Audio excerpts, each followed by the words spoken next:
You are drawing your line and it does not hit each dot perfectly, then it's going to throw off your answer. Now we can see the intersection here is at 1, 2, 3 for x and negative 1, 2, 3, 4 for y.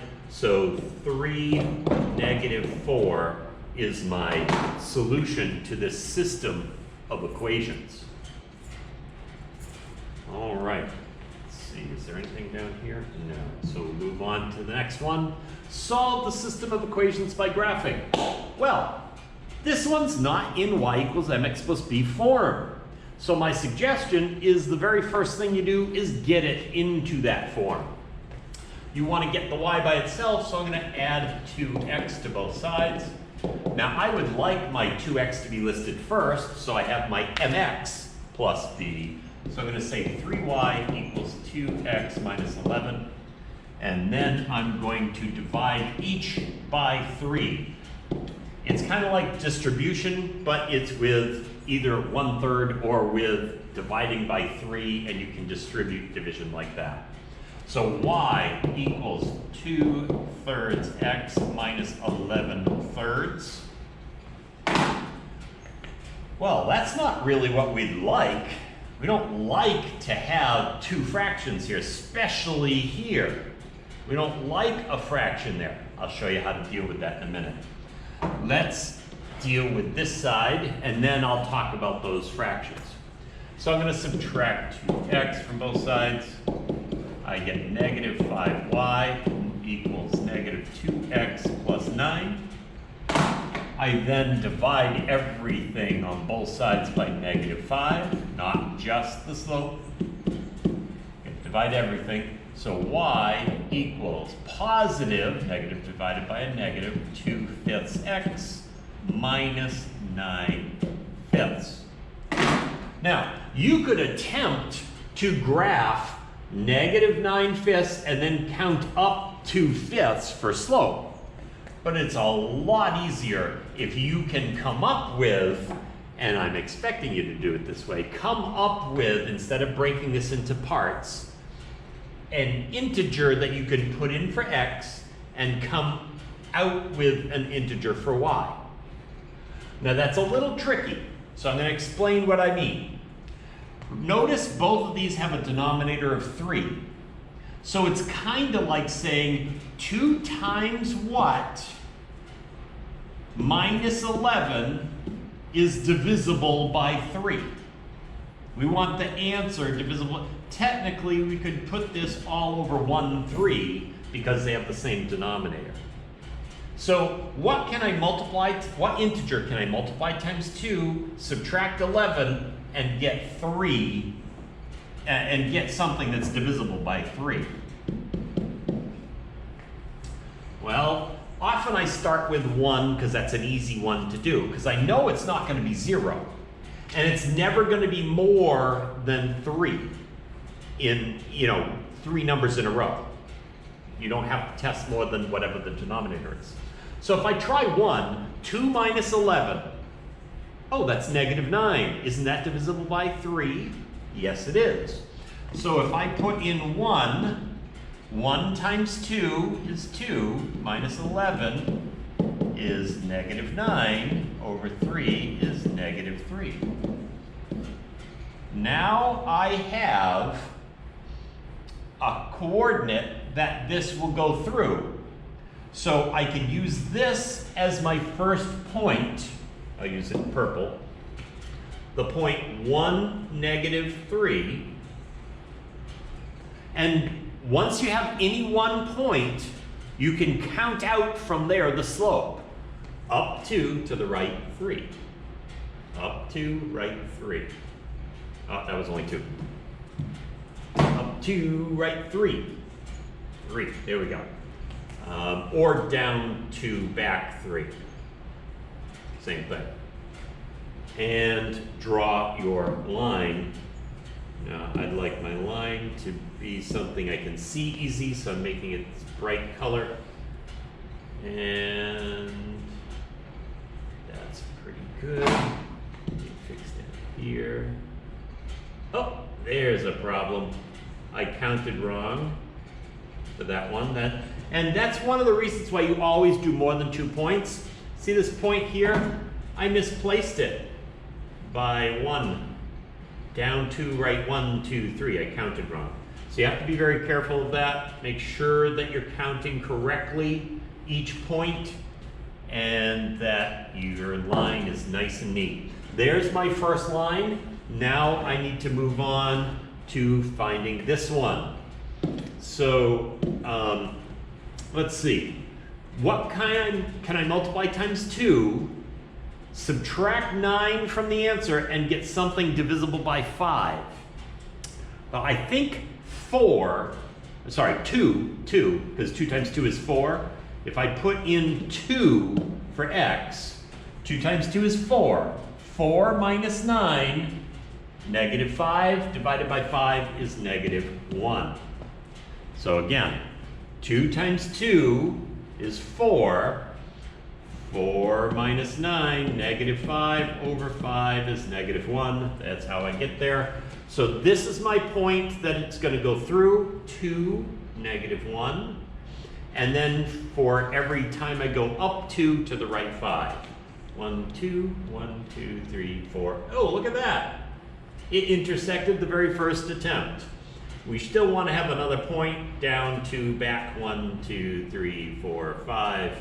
And hopefully I've done it right this time so I don't have anything a little bit off. And let's use a nice blue. We've got our intersection here. And that is exactly what we want, with this point being 1, 2, 3, 4, 5, 6, 7, 1. And that is the solution to that system of equations. Now, doing that, figuring this out can be challenging for some students. Other students are really quick at picking it up. So it might take you a little bit. If I had any suggestion, I would start with the number 1 and then go to 2, 3, 4, however many numbers is the denominator, and it can't go more than that before you find one that will work. All right, let's go on to our next example. I'd like you to try this one and see if you can come up with the solution. Remember, you're going to need to rewrite it and then graph both lines and see where they cross. So go ahead and work on that and pause the video while you're doing it. Well, welcome back. You're done doing that problem, and we will do this one. Oh, they're linked. Let's see, I can unlink them. Oh no, I can't. So I'm gonna have to work with them as they sit. All right, so I'm gonna rewrite this one, subtract 3x. I'll put it over here. Negative 4y equals negative 3x plus x, not 6. X plus 6. Okay. Now I'm going to divide by negative 4. Y equals 3/4 x minus 3. Well, let's leave it as 6/4. And the reason I'm leaving it as 6/4 instead of making this into an reduced 3/2 is because I want them to have the same denominator. It'll be much easier to do the work. All right, now let's rearrange this one so that it makes it a little easier. I'm going to add 9x to both sides. 12y equals 9x minus 18. And then I'm going to divide everything by 12. Y equals, okay, 9 and 12 can reduce by 3. 3x over 4, or 3/4 x minus. And this actually will reduce by 6, but so that I can keep it the 4, let's reduce it by 3. 3 goes into 18 6 times, into 12 4 times. All right, wait a minute. My end results here are identical. What that tells me is that these are going to be the same line. If you have two lines that are the exact same line, where do they intersect? All along the distance. So there's an infinite number of solutions. So infinite solutions. Or you could say all real numbers.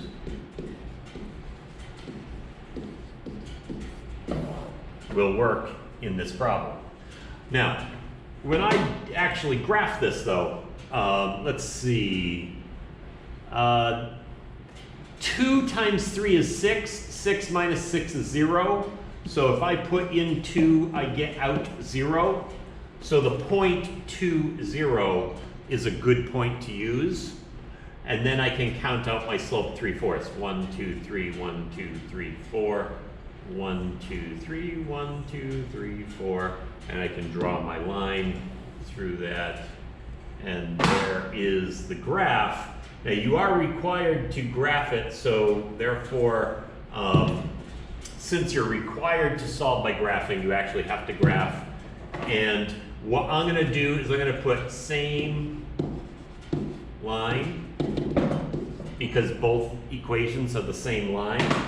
If you're doing this on paper, it's very difficult for you to show that one line, you've drawn one in pencil, and you try to draw another one right over it in pencil, you're not even going to tell that you've drawn a second line. So that's why I suggest you write the word same line. Now technically I should have arrows on the end of my lines because they go on forever. Otherwise they're a line segment. So it has an infinite solutions. And that's what you should be writing, infinite solutions. All right, here's the next one I'd like you to try. This one's much more straightforward, like the first one. And I want you to give that one a shot, and then when you're done, we'll go over it. All right, let's take care of this one. I'm gonna subtract x from both sides. So I get negative 3y equals negative x plus 6. And then I'm gonna divide by negative 3. Y equals 1/3 x minus 2. There's my first one. And I can graph that. Down 2. Every time I go up 1, I go to the right 1, 2, 3. 1, 1, 2, 3. 1, 1, 2, 3. And I can draw my line.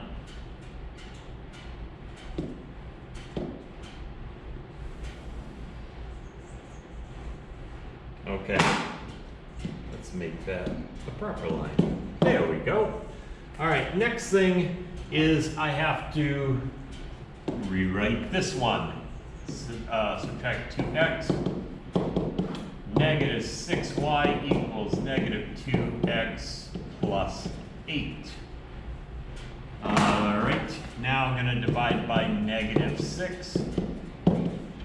Y equals 1/3 x minus 4/3. Okay, well, if I put 1 in here, 1 minus 4 is negative 3, and negative 3 divided by 3 is negative 1. So that one is going to have a point of 1, negative 1. Let's plot that point. 1, negative 1. Slope is 1/3. 1, 1, 2, 3. 1, 1, 2, 3. 1, 2, 1. What do you notice here? You see, I gotta be very careful with this one, because it's a little tiny bit off. If I'm not careful, I'm gonna have something not what I want. If you're very careful with it, you'll notice that these are parallel lines.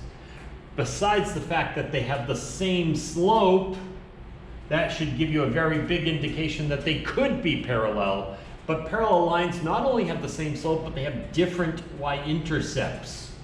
And so therefore, these are definitely parallel lines. And when you have parallel lines, where do they meet?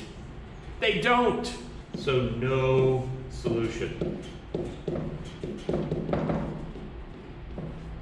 So there are no solutions to that. All right. Let's just check. Okay, that is the end of the lesson for today. And so check out Google Classroom for your assignment.